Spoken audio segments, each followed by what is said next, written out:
Hello and welcome to yet another edition of YES101's Visual Radio. Bringing you the news, I'm Vinuji Seneviratna. Let's take a look at your local news.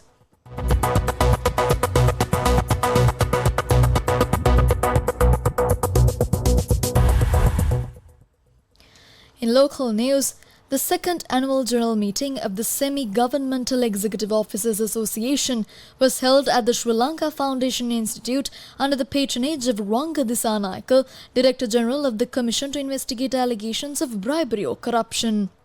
Ranga Dissanayake said that if public officials are not involved in bribery or corruption, they should have no fear in carrying out their duties with integrity. He said that the Anti-Corruption Act No. 9 of 2023 marks a significant shift in Sri Lanka's approach by focusing on prevention, education, institutional strengthening and legal action and not just punishment. He further added that corruption is deeply entrenched and normalized in many institutions, making a fundamental change in mindset essential to combat it effectively. Dissanayake also addressed the argument made by some accused individuals that their actions were in service of the public and clarified how certain actions taken under the cabinet decisions can still fall under corruption.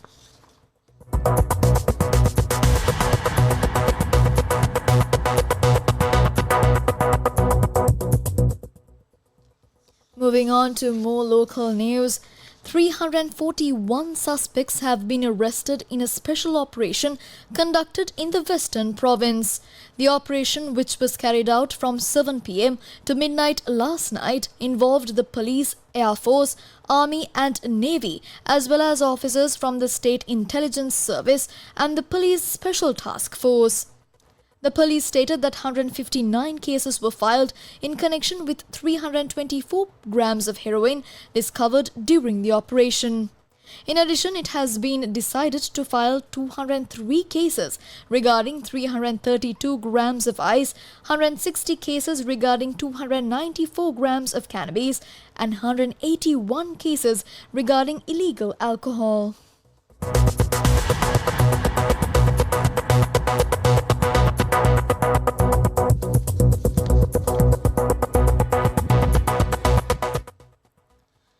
Well, moving on to more local news, the Central Bank of Sri Lanka has announced that the business activities of Perpetual Treasuries Limited have been suspended for a further period of 6 months. The decision was made to facilitate the continuation of ongoing investigations into the company. The investigations is being carried out under the provisions of Registered Stock and Securities Ordinance and the Local Treasury Bills Ordinance.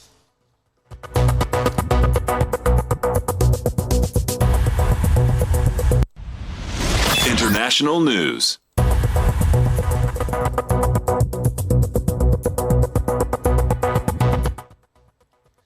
In news overseas, at least 24 people have died in flash flooding that has swept through Kerr County in Texas.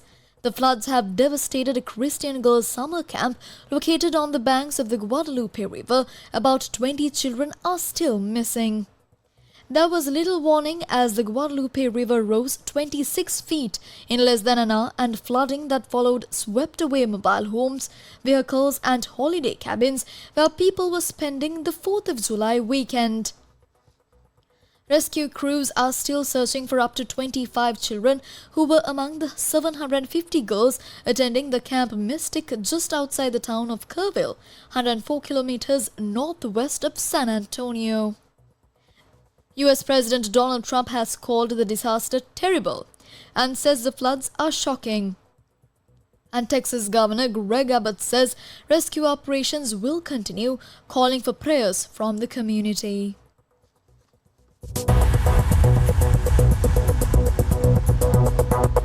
Sports news.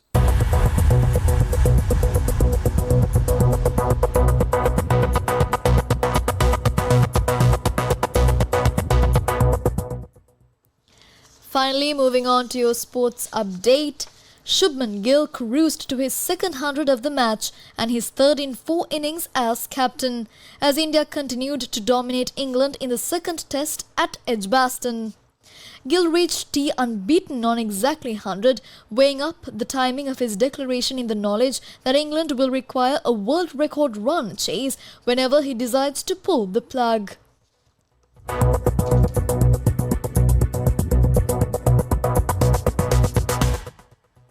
And that's a wrap of this edition of YES101's Visual Radio. Thank you for watching.